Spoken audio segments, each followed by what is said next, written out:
Greetings all, Cowman here, and welcome to a world tour.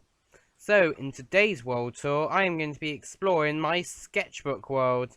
This is basically a world where I design quite a lot of stuff that I build in Alpha to 1.17, well, at least recently. And yeah, like, I think this kind of size it is right now, including a little bit over that ocean there. And yeah, I'm going to show you, everything I've got here, and yeah, it might be kind of interesting, so you can like kind of see like the steps that things go through, and like some of my thinking process on some things, as well as, some initial designs that they could have been. But yeah, obviously some of the designs are obviously what they pretty much ended up being in the actual video. So anyway, let's start here. So this here is the warehouse. This is built on the Sky Island. And I think it was built in episode 160 and 161. And yeah, it's pretty much how it ends up being. So like, obviously like, this is where you'd come into. This downstairs is pretty much exactly the same as it ends up being, other than maybe some slight arrangements of chests. This here is mostly as it was in the actual video, except here.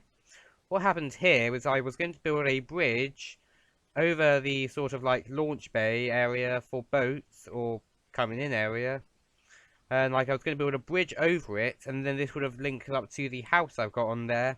But in the end, that didn't make it to the actual design in the end, but I obviously maybe could like add it in the future if needed, because obviously like there's no reason why I can't just add a bridge anyway. So yeah, if you can think of a good idea of how I could do that, maybe leave it in the comments below.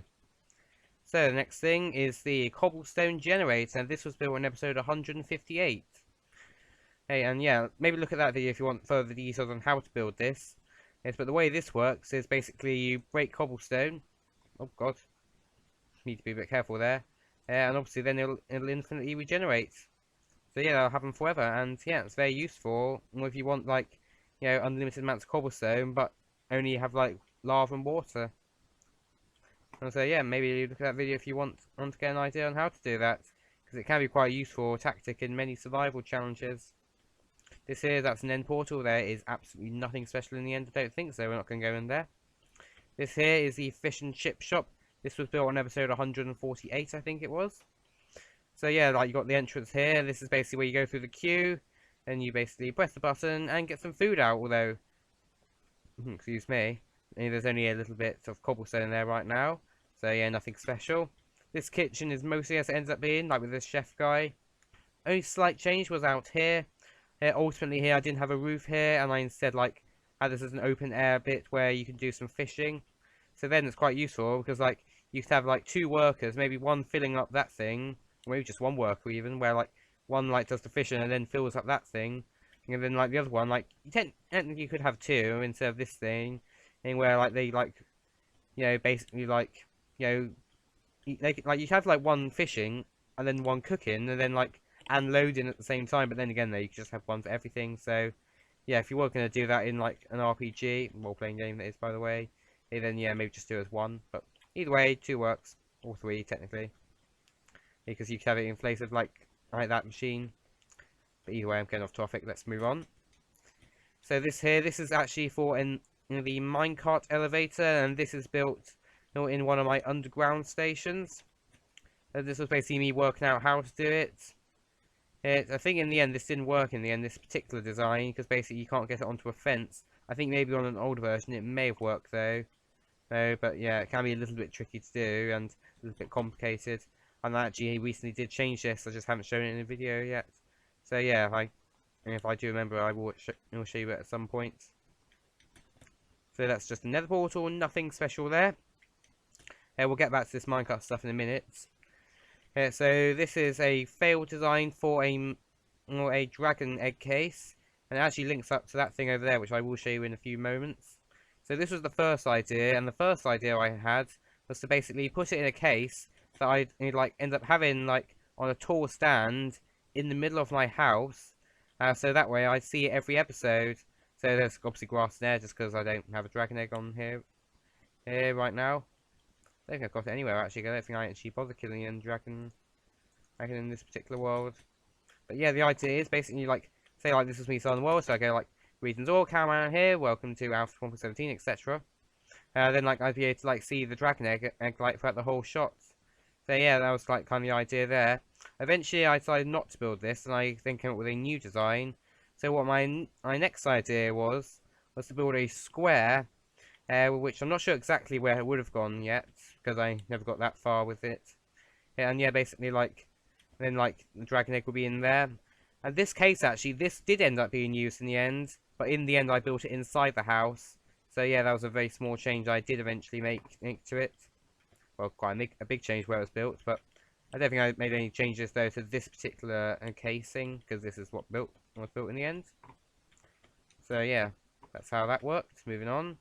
Now we're going to go on to this stuff. So this was basically me working out a design for that subway which I built, or underground metro, or whatever you want to call it.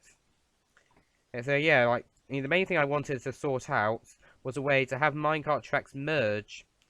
So that way, like, they could be, like, on separate tracks going through the station, so, like, you know, it was easy to, like, launch in either direction, but I only wanted one track for most of it, because, like, I think 2 tracks would have drained through my supplies. So this here was me working out how to do it. So the way I worked out how to do it was basically going forwards, basically, like, they split off, but merging into it. So say they were going, like, you know, towards that direction, and then, like, they split away, and have a curve, but they're basically like they'd be a bit more straight if they were merging in, and then like it would kind of like merge into the curve. So I'm just gonna get a minecart out to demonstrate this quickly. Okay, so here basically if I launch from here, then it'll obviously split away. Okay, whereas if I launch from here, then yeah, it'll just merge straight in. And so yeah, then what I did after that. So I think this came. No, this one came first. This one came after, actually. So this was me working out how to do it at a station, but in the end, I didn't really like this design because it's a bit awkward, like launch. Just kind of think like of like how that works, where like you click on the minecart and then it launches you. No, it ejects you, not launches you. And that's a bit awkward, and it is a bit of a problem in some stations, but yeah, either way, it will be fixed eventually. So yeah, and I also didn't really like this idea for an island platform, so in the end I settled on this sort of design, where it's 2 separate platforms for each direction. Although I may eventually use island platforms at other stations, because there's no reason I can't have a mixture, obviously. So yeah, that's how that came about. Quite a lot of figuring out to do, but then again, that's the thing with redstone. Can't remember what that wooden thing is, so we're going to ignore that. This here is the top of my clock tower. And yeah, this is mostly how it ends up being, except for these stone bricks, I think. I don't think they actually came to the design. And then obviously inside I had worked out how, like, it'll be linked up exactly.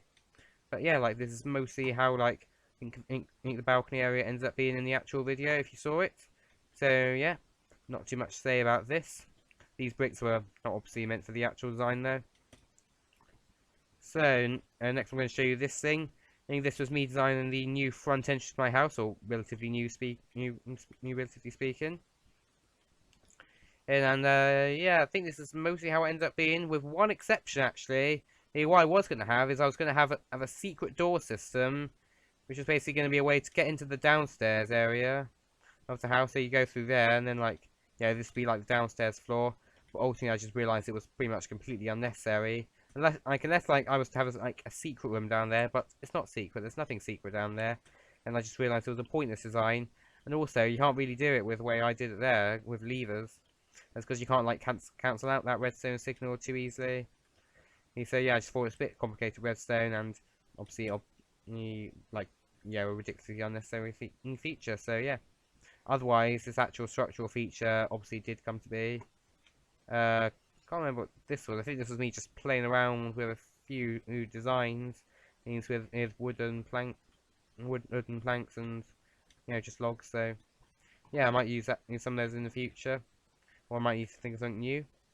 But yeah, either way, we'll have to see. We'll see. It's next up. This is going to be the headquarters for what will be the Wither mission. I think now it was going to be used to the Ender Dragon, hence why it's got blue wool in it. No, not blue wool. Purple wool, sorry. Yeah, purple and magenta, because they're the Ender colours.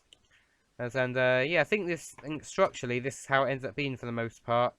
Although I did change the room assignment, so this ultimately was the brewing room. And this ultimately was the storage room. And because obviously, like, when you're actually playing in survival, then you obviously realise different needs for rooms. And so, yeah, that's kind of what happened there. And now, just looking around, don't think I've missed anything out here. So the last thing I built in the sketchbook world, is this thing. And this was for the swimming pool, as well as the diving boards.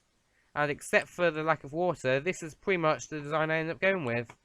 Yeah, I kind of like it because it kind of looks a bit wavy, and also got like, a nice mixture of sandstone and some blue wool. And as well as some stone slabs, because I think they, add a little bit of contrast and a bit of a mixture. Yeah, I don't really think it's like the best material in the world, but yeah, I think it's alright enough. And I've kind of got used to it now, so it won't be changing. And the only thing that did change a little bit though was how I built the diving board, where I built it from this side instead, because obviously I hadn't really worked out exactly where, like, how I would do like the diving board arrangement. I think I kind of thought like I might have like a curve on it at some point, but I recently just realised that the much more direct route was just to build it straight out there. So yeah, obviously you have diving board here, and this will connect it to my house where I start videos. And that is pretty much my entire sketchbook world. So I may do another tour of this in the future if I ever build more in it. But yeah, this is how big it is now.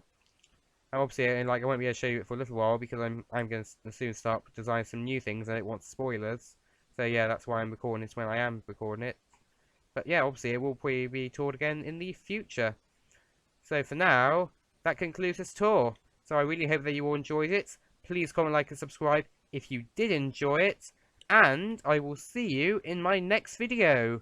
Goodbye, everyone.